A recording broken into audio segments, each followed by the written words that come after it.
My heart was just for breaking. I served it on a platter. The truth is for the taking. The truth is for the taking. Serve it up. Serve it up. The soup is on its kitchen sink. Beef and barley and pinto beans. Left on over from a month ago. That's when my baby walked out the door. You like your catfish black and you serve it on a platter. You like the truth, I reckon you serve it on a platter. My heart was just for breaking. I served it on a platter. The truth is for the taking. The truth is for the taking. Serve it up. Serve it up.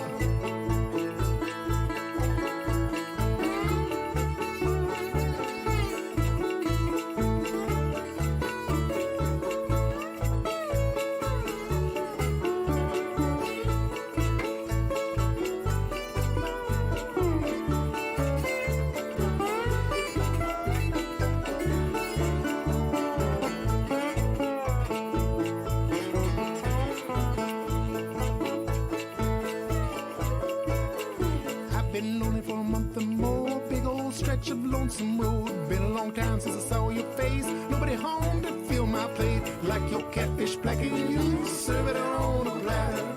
You like the truth, I reckon you serve it on a platter. My heart was just for breaking. I served it on a platter. The truth is for the taking. The truth is for the taking. Serve it up. Serve it up.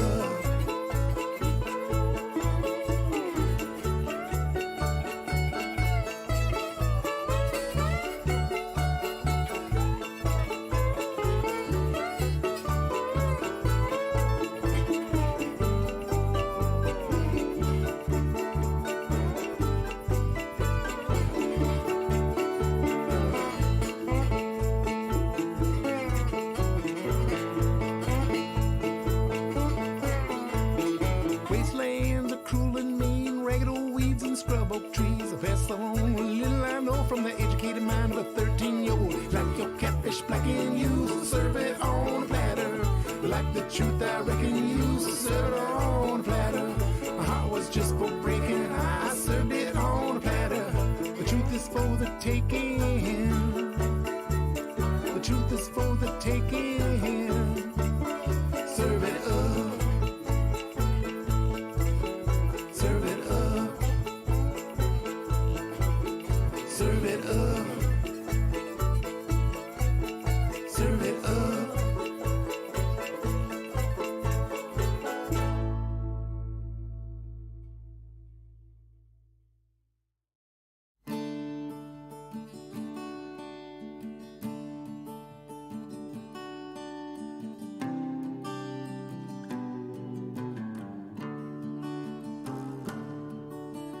Plant a tree up on the hill, and days go by on your windowsill, and you're standing in its shade.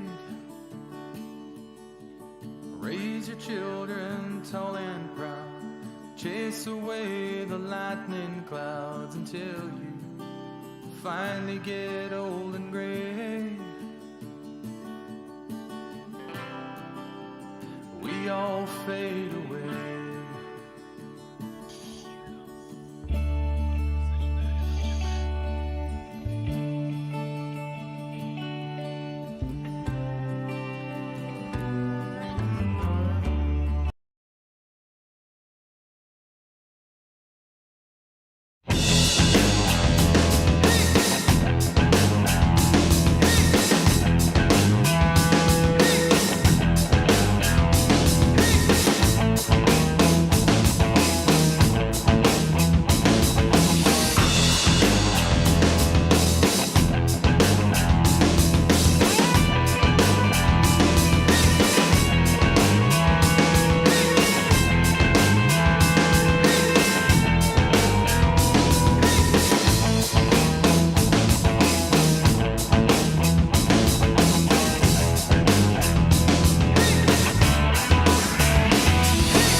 On what's going on, everybody? Hopefully you're having a fantastic Tuesday evening.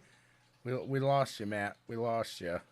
Let's see. He'll be coming back around the mountain when he comes. He'll be coming around the mountain when he comes.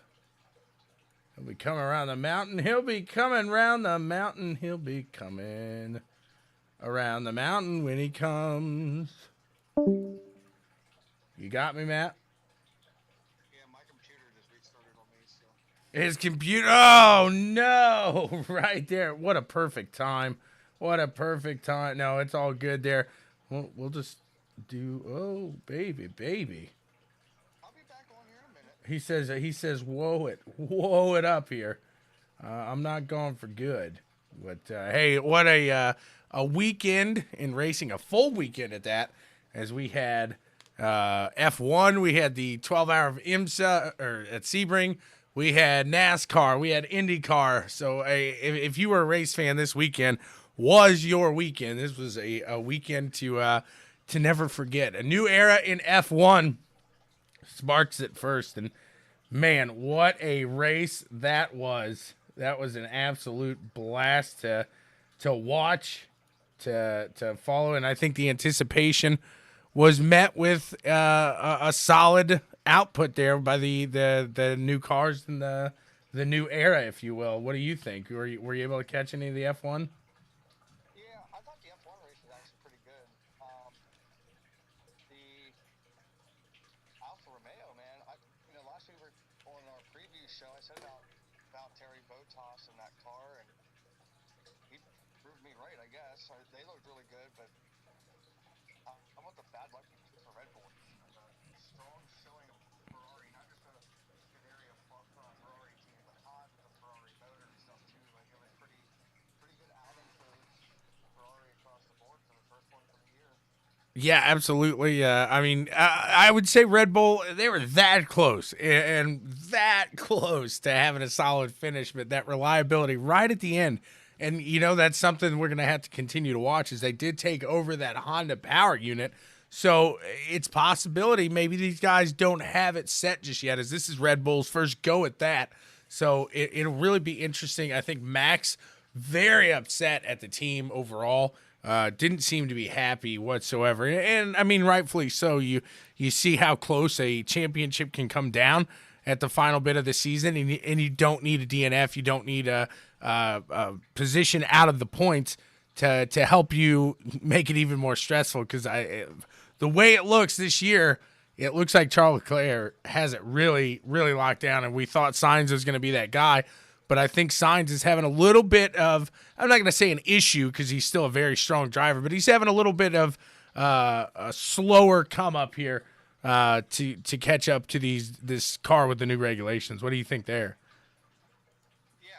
Well, first off, I'm back. I think I got everything working. I apologize. I decided I wanted to take a restart on me, but I think the new car in general is pretty good. I mean, I thought the racing itself was stout. Sainz and Leclerc really showed how good of drivers they are. And, we've had this discussion about off air about, it's about the car and all that stuff at times too. But I kept telling you, I think it's driver versus driver more so than it's been before. And Sainz is really showing how good of a driver he really is. I think it's going to benefit him in the long run for Ferrari, for him to be running up front with Leclerc. Yeah, I don't know if you saw this or not, but it was really funny with the whole end of the race there.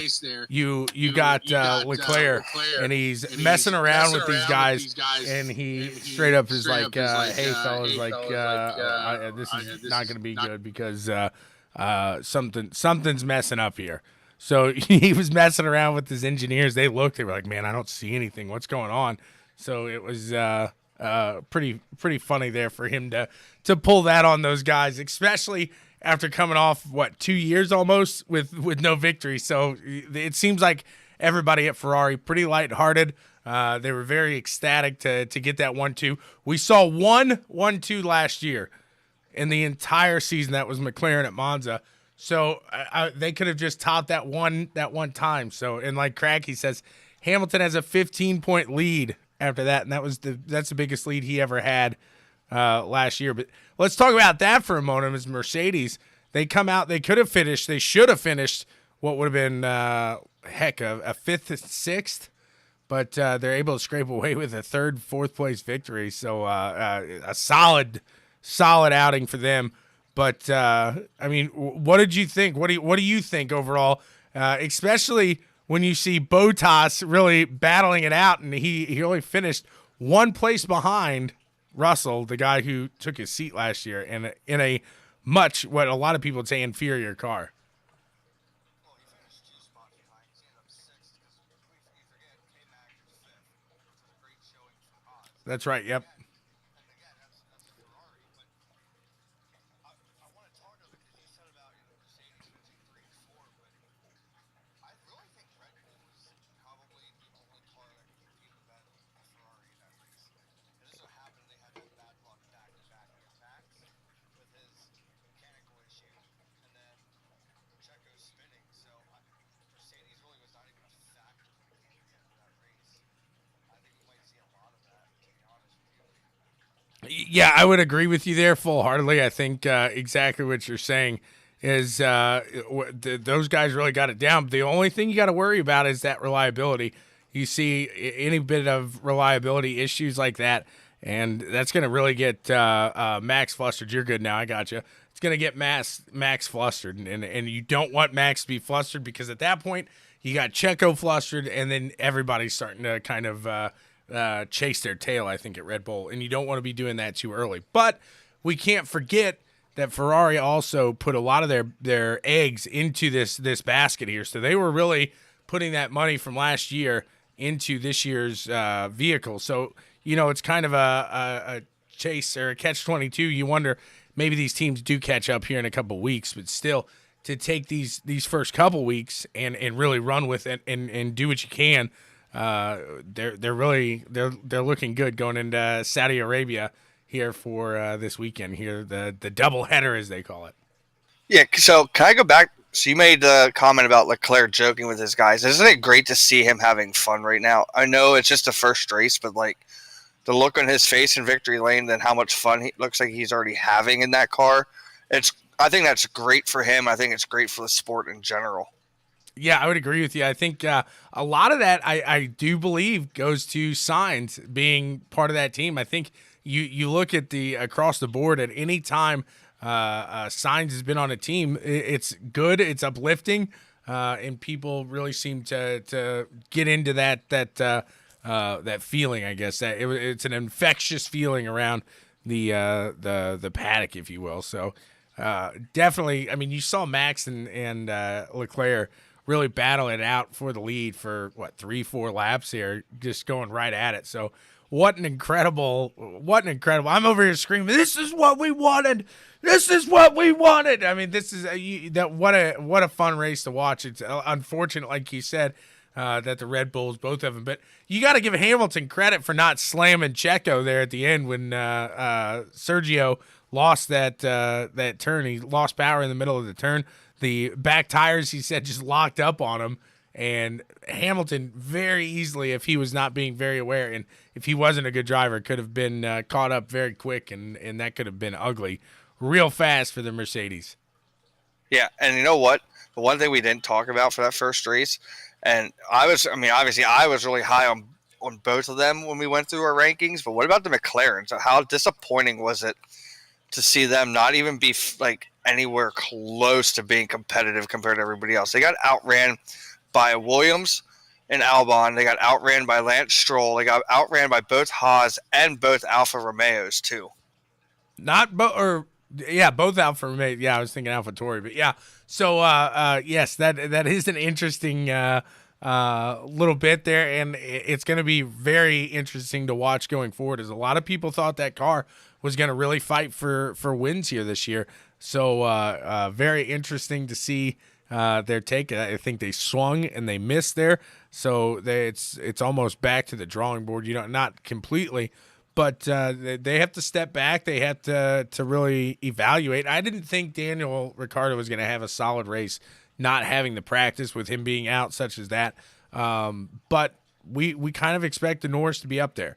We kind of thought Norris would be one of those drivers. So maybe that was a bad strategy call. I honestly, I didn't understand the strategy with putting Norris on the hard tires that second stint. Same with Hamilton. I didn't understand why, especially with Hamilton, because you put Hamilton on hards for 18 laps.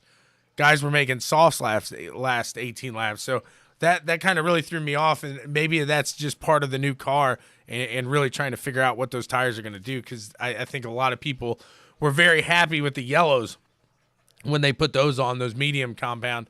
So I think a lot of that goes to learning the new tire model, the tire package there as well, being that bigger tire. It's not as easy to heat up, or it's not as hot going onto the track, I should say, with the new regulations and the tire blankets, how hot they can be before they actually leave. So I think that's definitely putting some of these guys off. But I'm more excited, I think, this weekend than I was last weekend, not only because I want to see what Vettel does with this car.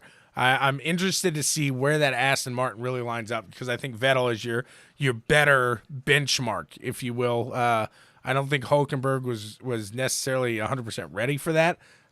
He stays as ready as you possibly can, but if you're a reserve driver, at the end of the day, you're a reserve driver, you're not getting the time behind the wheel, so it's hard to be up on your game. Yeah, I agree. And you know what? I am looking forward to this weekend's race, but I think the race that is going to be the determining factor on who's going to be the best with this new car, I think is going to be Australia. Because you figure they haven't ran in Australia now in however many years because of COVID. And it's going to be a first test for all these guys, because they've changed the track. If you remember when we were talking to like Keegan and Matt and all them, like they showed like they were doing some track changes there where they took out the one DRS zone. So that's going to really, or they added a DRS zone, whatever it was. That track has changed. So we're talking a completely different Australian Grand Prix with a new car. And I think that's really going to determine who is actually going to be the best in this car, because it's going to be like I said, something brand new. And I hate to harp on that, but I think Saudi Arabia is going to be a good race. But I think we'll learn who our championship contender is once we get to the third week, to be honest. I think it honestly could go farther than that, just being the new regulations are going to bring a lot of modifications and such to this car. But it seems like Ferrari has it nailed down right now, so you wonder if anybody can touch that. Like I said, they got the head start. They got the jump up. So it'll be interesting to see there. Anything else F1-wise you want to touch on here?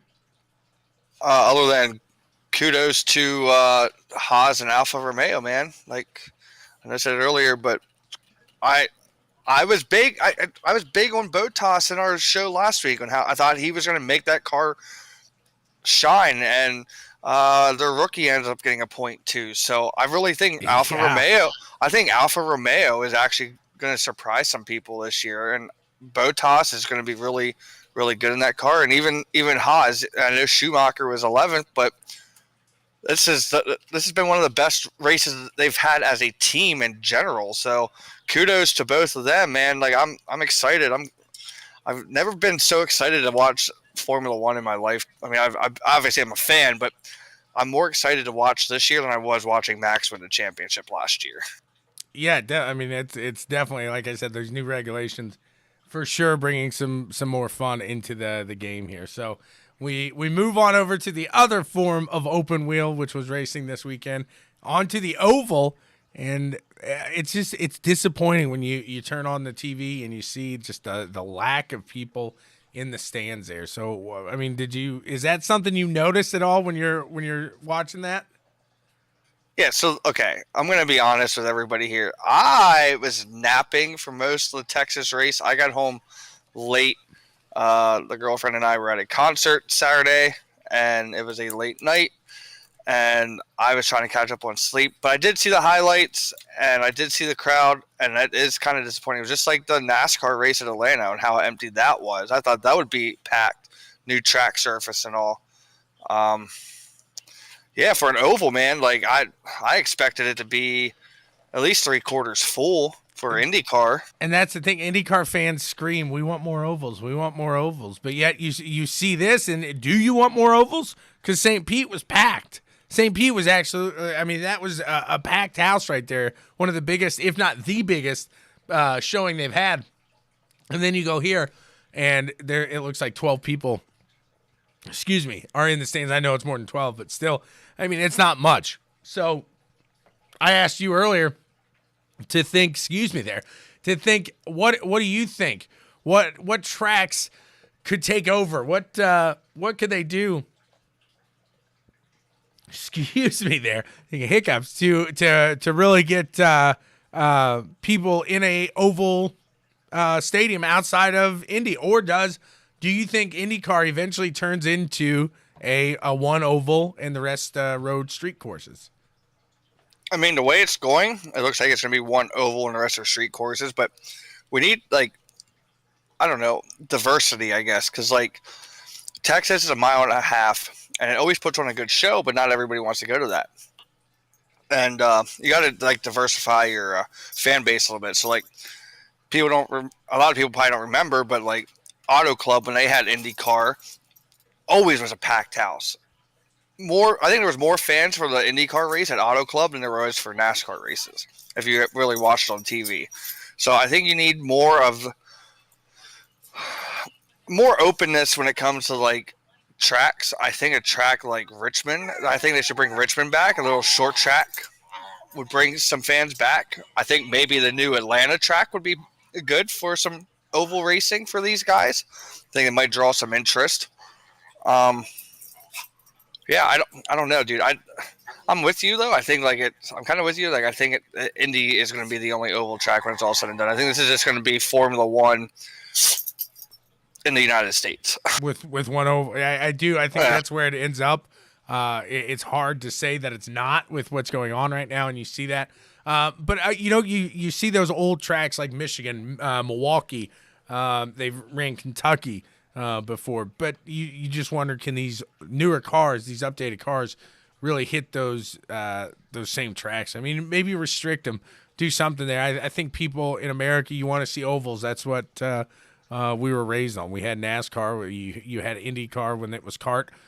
You had half the season were ovals, if not more. So we've seen so many ovals in the past, and to watch these guys go wheel to wheel and open wheel is just absolutely incredible. So I think people want to see more ovals, but unfortunately, I do think it's about to get to that time where we won't see any. It'll just be the Indianapolis 500, and the only reason we'll see that one, honestly, is just because tradition. That would be you would lose IndyCar if you didn't have the Indianapolis 500. But you look back at the past there and see all the people that track has taken, and you really wonder, is this track safe to run these cars?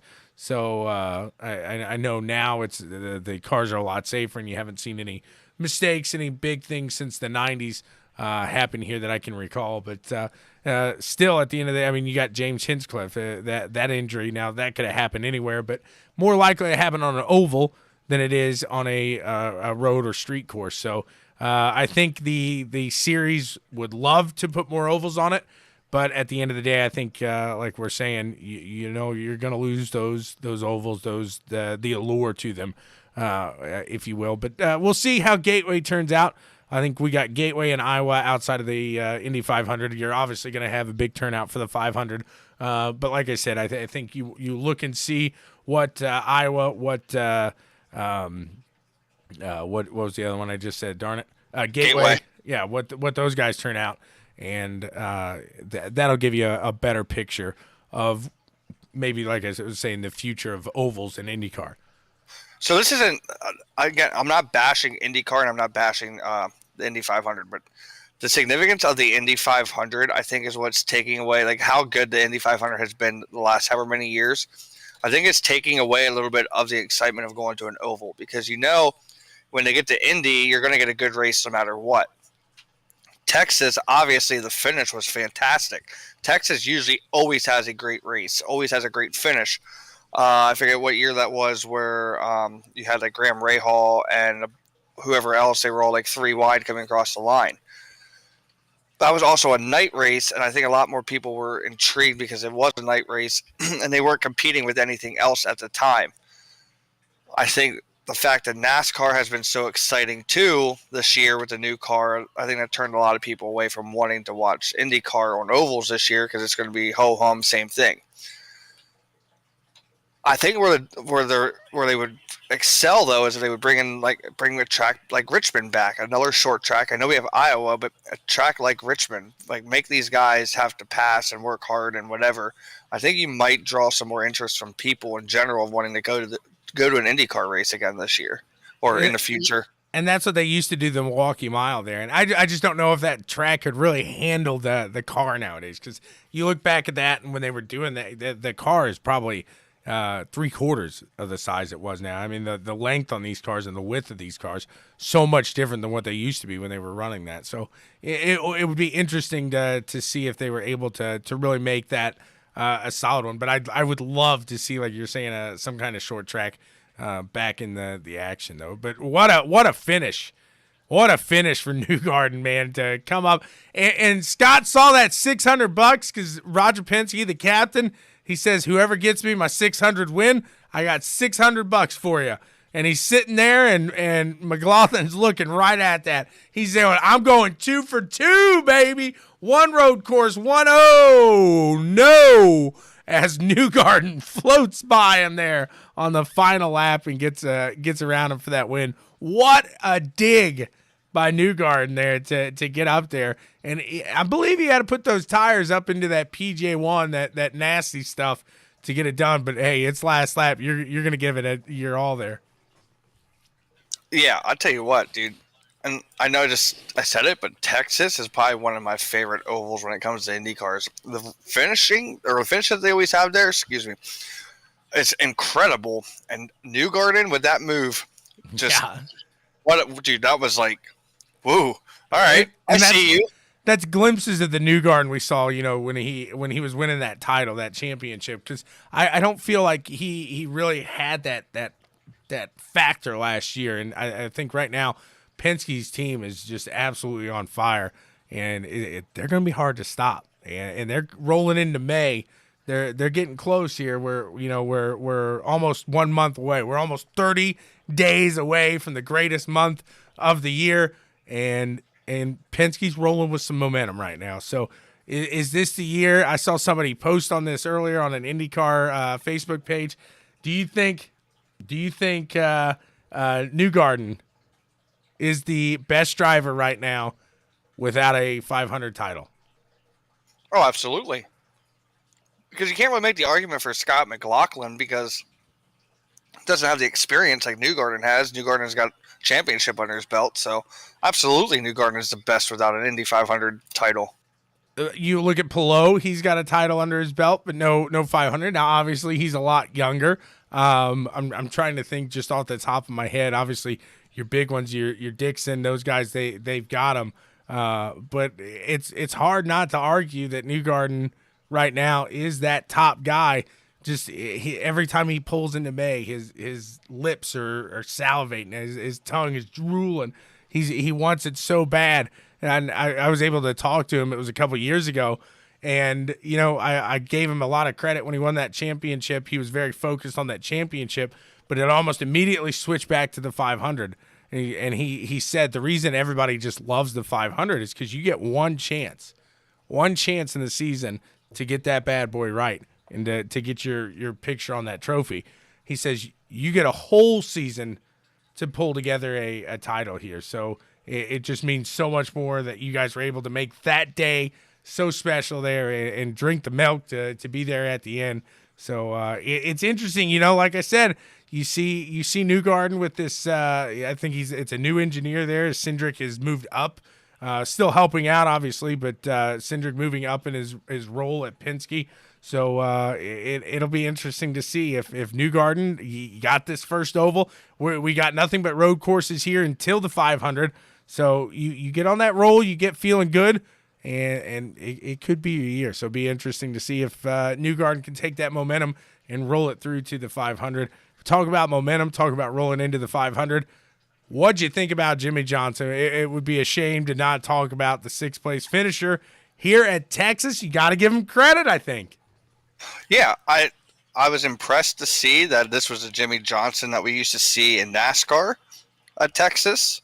Just, rode around in the back, mid-pack, whatever, minding his own business and letting the race come to him. And then all of a sudden, he's like passing people. It's not like passing Dixon, he's passing Pagano, he's going around him like he's been there, and he's going up to the top side to do it too on a couple. Right. And it's like, man, have you not seen these guys crashing throughout the race? Like, you might want to relax, but he did. He looked sharp, and that arises the question.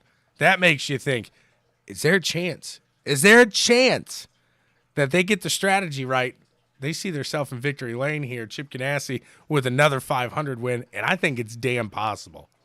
Right. So the one thing I was going to say before we went into the Jimmy Johnson topic was you said about Team Penske, and they're 2 for 2 now. But what about the consistency that we're seeing out of Ganassi in general? Because you're talking the top 7 in the race on Sunday at Texas. It was Penske, Ganassi, and then Ganassi. Like, they're all consistently right there with each other. So the Indy 500 is anybody can win the Indy 500. Absolutely. I don't care if you're starting 33rd. You have a chance because it's just the way that the race can play out. I think Jimmy's got a great chance. I was excited for him when he went to IndyCar, and to find out he wasn't going to do ovals till this year was kind of disappointing. But like, I really think that we might see Jimmy competing, maybe not for the pole, but even a podium. I think a podium would be like a great assessment for Jimmy Johnson when it comes to how good he's going to be on ovals and IndyCar at Indy. I'm going to have to keep a tally up. I'm taking my daughter. She's 7 years old, her first 500 this year, but I'm going to keep a tally. I'm going to have her help me. We'll look at how much 48 gear is out in the stands. I bet you he is going to be well represented at this year's 500. Everybody's looking for him to make some hot moves there. Yeah. So the one thing I wanted to bring up, I hate for us to go back to that topic, but you're talking about Newgarden and why I think he's the best to not win a 500.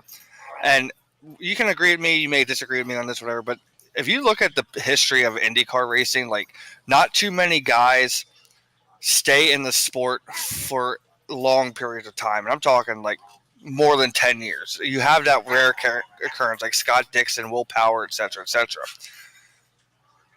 It's not what have you done for me lately, it's what have you done for me now. And I think if he doesn't win that 500, people are going to look back on his career and be like, okay, so you won a championship, but that that Indy 500 is not on your resume, so like, you haven't done anything for me.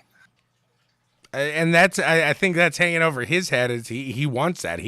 At this point, he's had everything else there is to taste in IndyCar, and he wants the 500. He wants to taste that milk, and he hasn't got that yet. So he's hungry.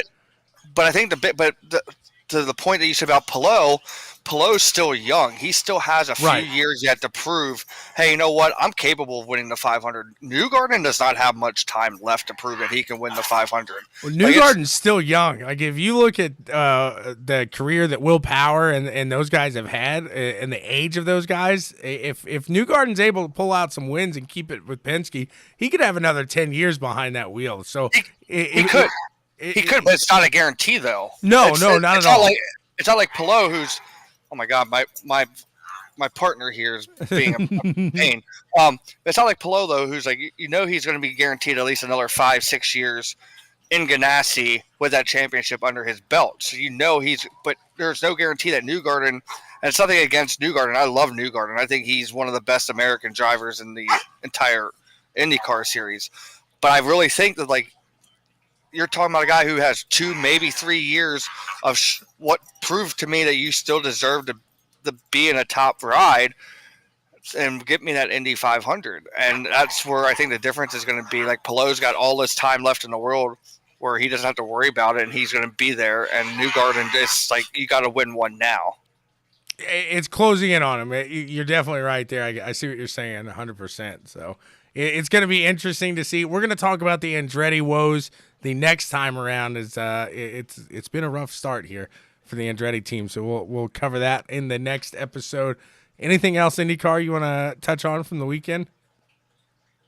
Other than I feel bad for our boy Romain Grosjean not being able to compete like he normally does. Grosjean, Rossi, there was a lot of Andretti woes. Like I said, we're gonna touch on that in the next one. As it's looking a little rough there for Andretti Autosport. So we'll keep our eyes open to see any moves happening. Silly season. We heard Pato Award. He's not saying he's going to stay at McLaren. There might be a door opening soon, so some moving going around as the IndyCar is getting into silly season pretty quick here. So, Matt, thank you so much here for another great episode here. I know it was a little shorter, but both of us about ready for bed. Oh, dude. So, as everybody can hear, my little partner crying Gremlin there. He sounds like a gremlin. You fed him. You gave him water. I went to bed at like midnight, and he had me up at 3 a.m., and I couldn't go back to bed, so I'm a little tired. Well, good luck tonight. It looks like you got another fun one ahead of you. Matt, thank you so much. Thank you, everybody out there, for tuning in to Checkers and Wreckers here on CW.